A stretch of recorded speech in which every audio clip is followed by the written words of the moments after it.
I'm David Stone, and we're going to talk about one of my favorite subjects, New Mexico. Throughout the vast expanses of this beautiful state lie the remains of towns that you probably didn't even know existed. But these towns are part of the history of New Mexico and an important link to its past. They're a way to learn about our ancestors and the early day settlers in this land of enchantment. I'm talking about ghost towns, abandoned settlements that fell out of existence for a variety of reasons. We'll explore some of these ghost towns in southeastern New Mexico and tell you what led to their demise. Each town tells us a little bit about the history of early New Mexico. Each town has its own story, and we'll share some of these stories with you over the next 25 minutes. Perhaps the most famous ghost town in New Mexico is White Oaks, nestled deep in the bosom of the Jicarilla Mountains, 15 miles northeast of Carrizosa. Established around 1880 following a gold strike, White Oaks was much like any other Old West town. In the early days, it was your usual complement of outlaws and cattle rustlers, ranchers and thieves. Well, it boomed, of course, when they discovered gold. That mountain is Baxter Mountain. That's the famous mountain. In the bosom of that mountain was harboring all the gold. So I was born in White Oaks, 1912. So boom was pretty well going downhill when I was born. The layout of White Oaks is very similar to that of a large city. Expectation really was that this was going to be pretty close to a major city in New Mexico. It was the fastest growing little town in this part of the state, and there was every reason to expect that the railroad would come through here and everybody would do well by that. One of the main attractions of White Oaks is the old schoolhouse. This is 4 grades to 1 teacher, 1st to the 4th. The other room, 5th to the 8th. When I went to school, there was about 14 children there. And one of the funny things about it, they put the little ones right around the big potbelly stove, and as you got older, you had to move over a row. We all got a good elementary education. We knew more about history than some of the college students in Los Angeles do now. Today, the school is open for tours almost year-round.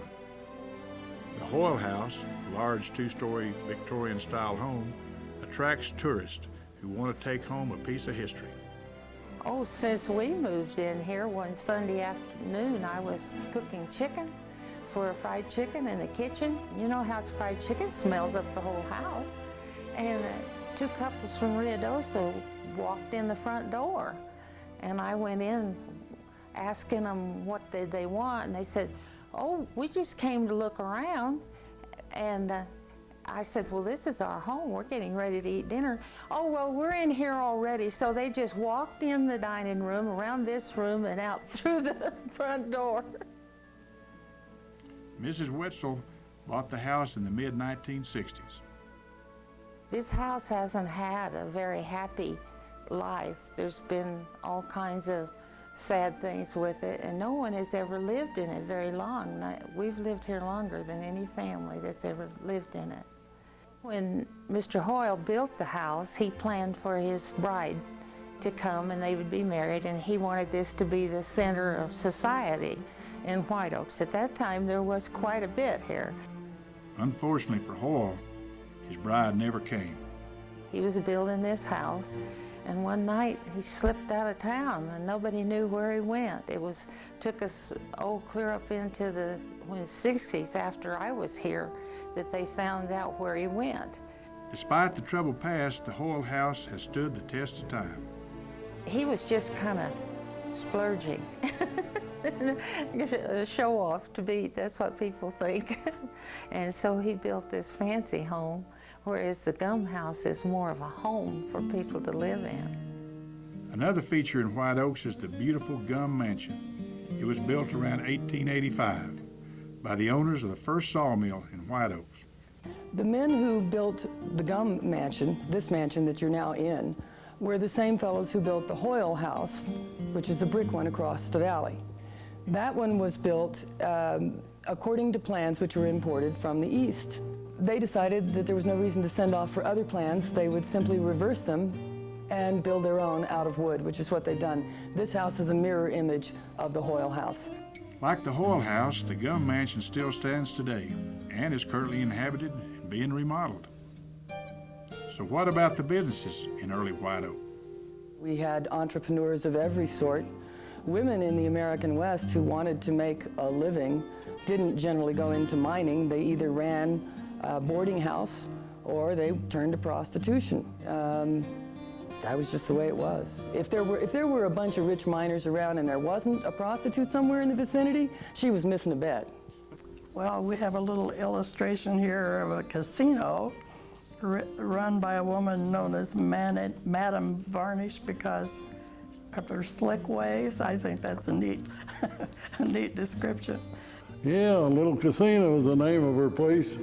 She took the miner's gold with a smile on her face. One illustration was of a man who ran a saloon, and he had 3 different prices and supposedly 3 grades of whiskey, but they all came out of the same barrel, so he really knew how to market his stuff.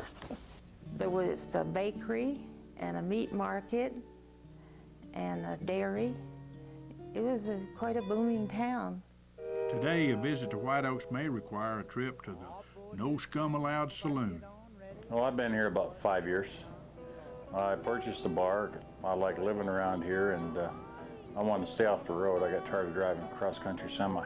Originally, in 1880, the building was built for an attorney. In years after that, it's also been an assay office, print shop, and about 30 years ago, it was also a post office. Well, this is called Snake Bite. We mix it up as a cocktail off from the other items on the shelf.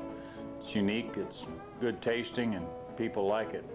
It's just a unique drink, conversation piece. The bar has seen customers from around the world. But what's with the name, No Scum Allowed? It came about because of the movie Young Guns, the No Scum Allowed Saloon. And they think it may restrict who can come in, but that's not correct. We use it and remind them that it's not what you thought you got away with before, but it's how you act after you arrive. On your way to White Oaks, you may choose to stop at Cedarville Cemetery, where the first governor of New Mexico was buried. Along in the early 30s, they decided it had to have a name. It never had been named, it was just the White Oak Cemetery. So they decided that they'd have a contest to name the cemetery. So it seemed like that they got a lot of names, but they voted on Mother's. And Mother's name, Cedarvale, won the prize. So she had the distinguished honor of making the sign. And it's been that ever since then. And then just a few years ago, Bud Payne, who's quite an accomplished craftsman, he made that big sign that's down there now. The first man that discovered gold, Mr. Winters, is buried there, and his plot, it goes at a different, he is buried north and south instead of east and west. He said he wanted on Judgment Day to sit up and see if his mine was still there. So what led to White Oaks becoming a ghost town? After I was born in 25, things had kind of started going down. The mines had closed, and so there wasn't, the railroad hadn't come, you know, and so it was kind of folding up then. With everything that White Oaks has to offer tourists today, is it still a ghost town? Yeah, I think it still is because there's no business community that you usually need in a community to be a living community. Well, I think it's more of an old place. There's artists moving in, people moving here to retire, or just to be a place that's a little quieter. People have read these stories about this being a ghost town, which it isn't at all. It never has been completely deserted. It was a ghost town 40 years ago when I first saw it, and nobody lived here except Crenshaw and Wetzel's. It is no longer a ghost town. It's now a budding artists community. Residents of White Oaks don't seem to mind the lack of population. It's quiet and peaceful, and I don't know, you just feel like you're taken care of in this little bowl of mountains.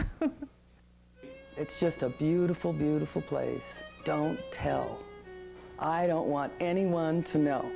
We sit here in this lovely valley at 5,800 feet with mountains all around us, and it is dead quiet. And when it is nighttime and the stars come out, nobody's any richer. That's why they come here. A society that wants to build its future must know its past, its real past, the way it was. It's also important to realize that these towns still exist, and that's why we support the small communities before such towns become ghost towns.